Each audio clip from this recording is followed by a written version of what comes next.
one of the easiest things you can do on a daily basis is just your blood sugar, or like fasting blood sugar in the morning. So if it's above 100, then that's considered not good. But it also depends on like other things. Like if you eat like the cheesecake the night before, then of course your blood sugar is going to be high. Generally, you don't want to have like your blood sugar high on a regular basis, and generally it's better to have it slightly low. Then when it comes to like the ones that you have to go to a lab for, then I generally follow like these overall health panels. Like you measure your CRP, your inflammation, you measure your cholesterol levels, you measure your triglycerides, you measure, maybe if I were to be like considered about like longevity or something, then like IGF-1 can be a good marker to see like if your IGF-1 is high, then that can be at least like some high IGF-1 levels are associated with like some malignancies and some other diseases.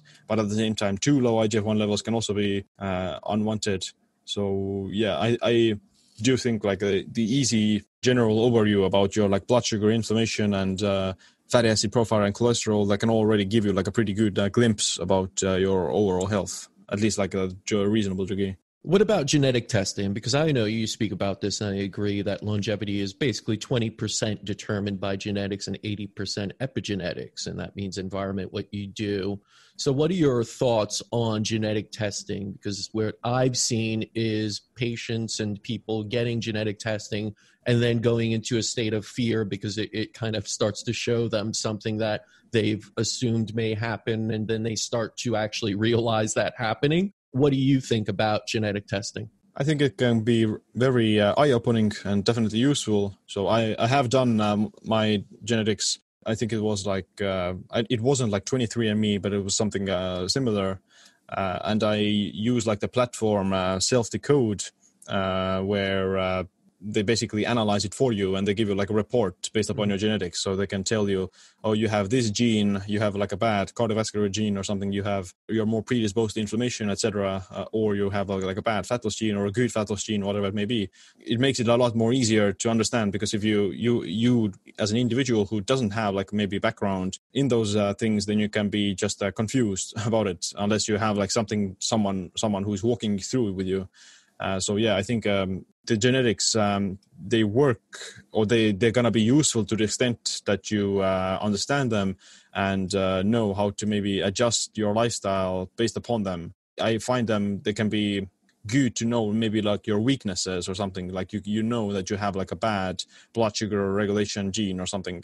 So then you can take some precautionary measurements against that. But at the same time, you shouldn't maybe get too caught up with them either. So it's not going to be that you're destined to have some sort of a disease because you're bad genetics. Like you said, like 80% of it is considered to be epigenetic. So the lifestyle you follow, the food you eat, the environment you're in, the thoughts you have, or like, the activities you do, all those things are actually more important at the end of the day. It is predisposition and not destiny, as you said. And, that's what people need to realize, that if there's something shows up, that is not meaning that will happen. It means you have a proclivity and inclination for that. So you have to be more proactive about it, right?